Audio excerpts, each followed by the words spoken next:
Let's talk zucchini. It's that time of year. I am growing zucchini, but I bought these ones.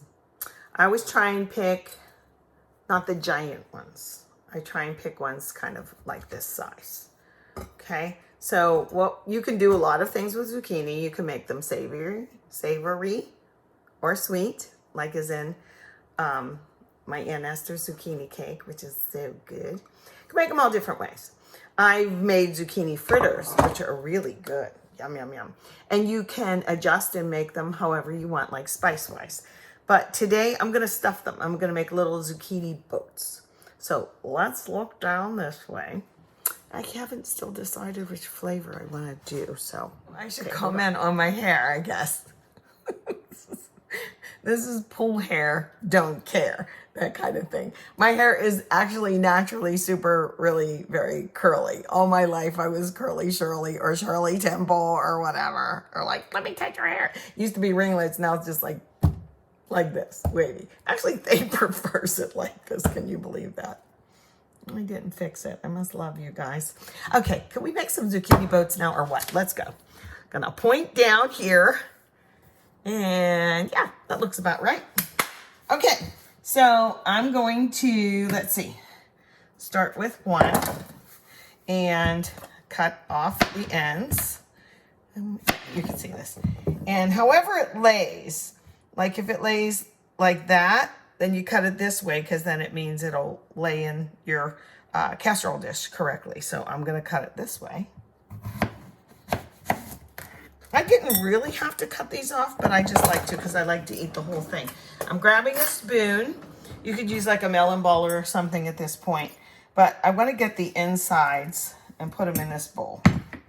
Okay, the guts. We're getting the guts out.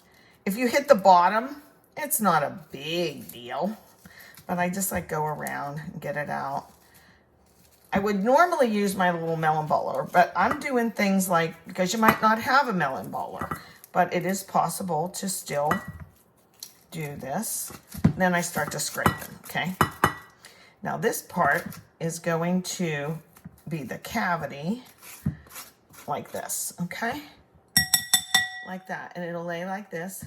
I should call them, instead of boats, I should call them canoes. Zucchini canoes. Yeah, let's do that. This one's a little more meaty. So this will help be the guts. Now, whoops, fly away zucchini. I like to bake these, but you can, I guess you could put them in your little air fryer too, right? The idea is just to cook it through. And that's why I like this to be thin enough that it will cook. So I've got to get all that out, all the way up top. Give it a little scrape. Okay, I'm going to finish these and then I'll be back, okay?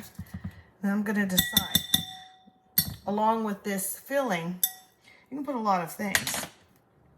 Thane doesn't love mushrooms, so it's just he and I here. So I won't put mushrooms. I can put mushrooms in just mine. So I'll be right back. Let me finish these other two.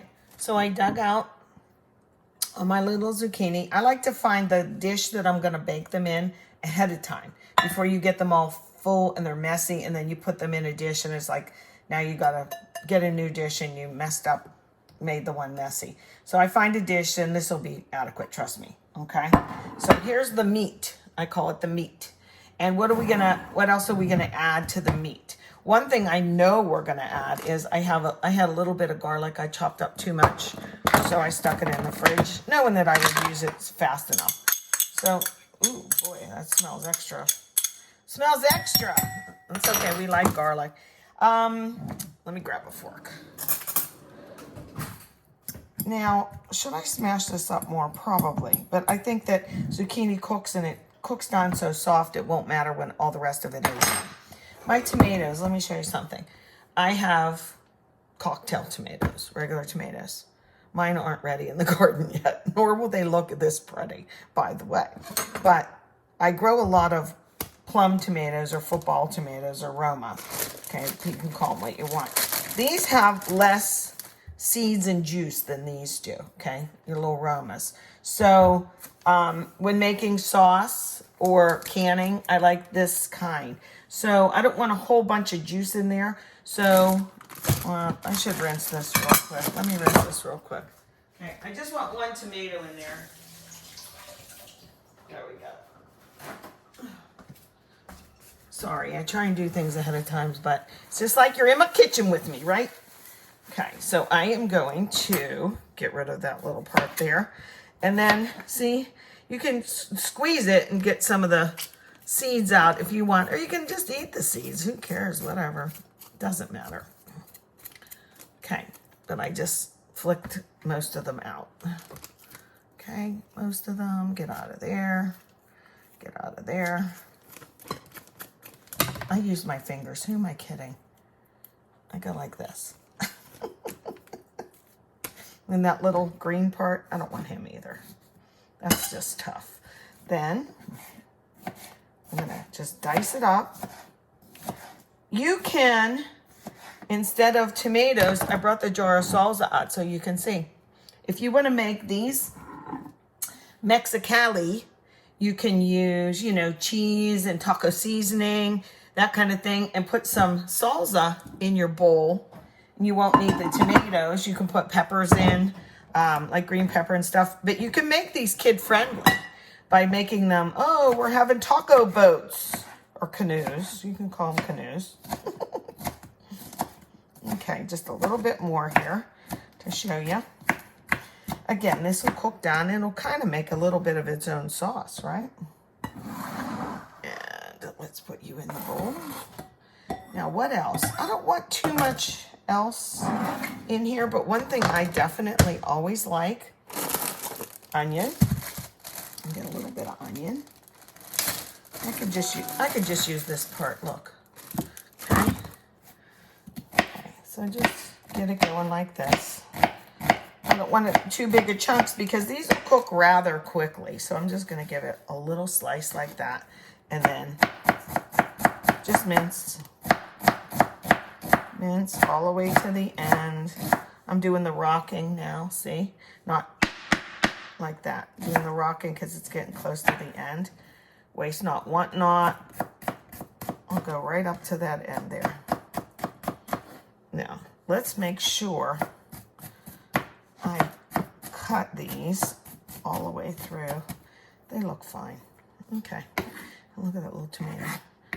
Come on back. We like a lot of onion and a lot of things. So garlic, onion, and tomato in here so far. One time I took these to a big women's pool party. June Gunst, it was at your house. And I didn't have anything in the house, but I had grown some massive zucchini. So I forget all I put in the boats, but what I do remember that I put in, and they were a big hit. They were a big hit. I might put in a little bit more tomato. I think I like more tomato. Is I put in some Velveeta because it melts so well. So what I'm going to do is I'm going to add some of this in here. I might heat it so that it can, you know, heat this whole thing before I plop them in the bowl because it's too hard to like stir and get all the way incorporated. I had this in my fridge too when I got out the salsa. I looked and I thought, what's in that little container? And I went, oh yeah, it's my leftover cauliflower mash. That would be good in here. Texture, nutrition, right? What's not to like? It doesn't have its own big flavor, actually. Whoops. So it will take on the flavor of whatever I put in here seasoning wise. I'm going to put a little garlic salt in here as well as the garlic. I am going to add, like I said, more tomato. I could put a little bit of that in there, but I'm definitely going to put the cheese. So after I put the cheese in, we'll look at it then. Okay, here we are again. I know that this rind needs a little softening up, so I like to take a tiny bit of water just so it reaches all of it on the bottom. It'll just help cook that, you know, the steam, okay? So that's how much. It won't interfere with the toppings. And what I did was I melted the Velveeta stuff just until it got soft enough to mix. So here it is. Here's my mixture. I did put a little bit of the cauliflower mash in there, okay? It's kind of loosey-goosey. You know, they sell cans of that Rotel stuff or the off-brand. I use Aldi brand. It's really good. When you're making dip, when you're making a queso type of thing, you can put a can of that in, drain it first. Just trying to think, leftover mashed potatoes you could put in. You can put in whatever you like. Help me think of other things. And then I am going to, now this is a little looser than I usually make. So I don't care if it goes over, but what I'm going to do is shove it in there. Yeah, usually it's a little thicker. So I'll do like this. You can, after you fill them, how about some toasted breadcrumbs on top, like panko would be good, right? Okay, get in there. Every time I make stuff, it's a little different each time, and that's depending on what I have in the house, right? So get in there. I'll fill them up. I wish I did have mushrooms. I'd make a couple mushroom ones for myself, but I don't. Am I gonna cover it? Nope.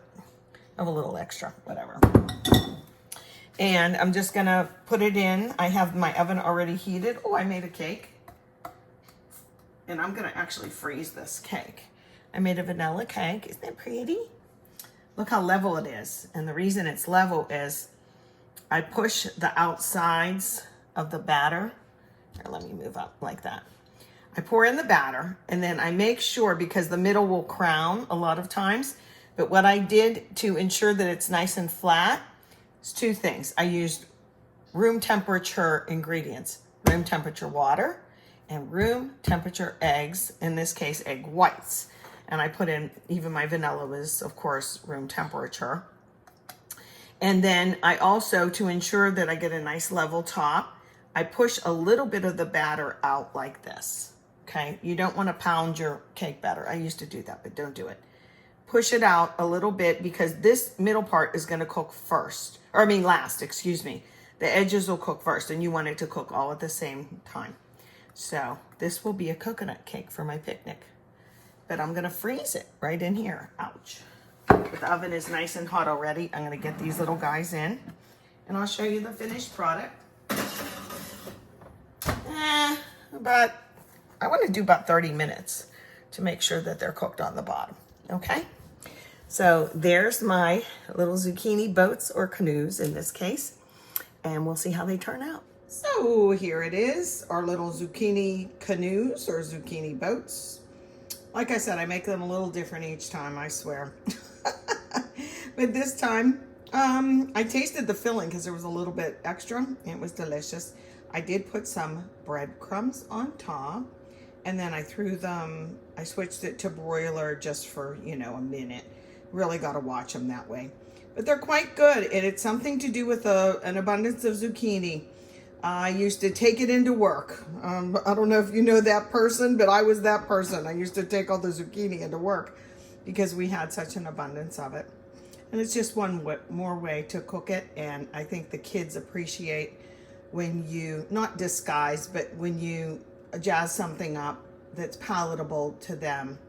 And this is nutritious too, sans the cheese, but we all understand. You gotta have a little cheese here, any kind of cheese.